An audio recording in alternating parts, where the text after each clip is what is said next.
আসসালামু আলাইকুম প্রিয় বন্ধুরা। এই লিঙ্কটা দেখলে আপনারা বুঝে যাবেন আমি কি বলতে চাই।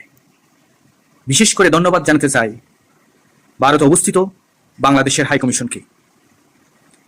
ভারত এবং বাংলাদেশের সম্পর্ক হবে সমানে সমান, চোখে চোখ রেখে কথা বলতে হবে। ভারত সবসময় আমাদের সাথে ষড়যন্ত্র করতে চায়, আমরা কিন্তু ভারতের সাথে ষড়যন্ত্র করতে চাই না। আমরা মুসলমান জাতি, শান্তিপ্রিয় জাতি। ভারত সবসময় হিন্দু এবং উপজাতি দিয়ে বাংলাদেশের ভিতর বিভিন্ন ছোট ছোট গেম খেলতে চাচ্ছে। এখন আমরা এগুলো বুঝতেছি। গত 15 বছর আওয়ামী লীগ সরকার দিয়ে করতো, এখন তারা নাই, তারা এখন বাস্তবে রূপ নিচ্ছে। এখন আমরা বুঝতে পারতেছি। এটা আমাদের মনে রাখতে হবে, বিবেচনা করতে হবে এবং প্রতিহত করতে হবে। প্রিয় বাংলাদেশের হিন্দু এবং উপজাতিদের বলতে চাই, এটা আমাদের দেশ, আমরা সবাই ভাই ভাই, আমরা সবাই একত্রে থাকতে চাই। আমরা কখনো আমাদের দেশকে ষড়যন্ত্র থেকে পড়তে দেব না, আমরা প্রতিহত করবো ইনশাআল্লাহ। সবাই একটা কি আমরা। আল্লাহ হাফেজ।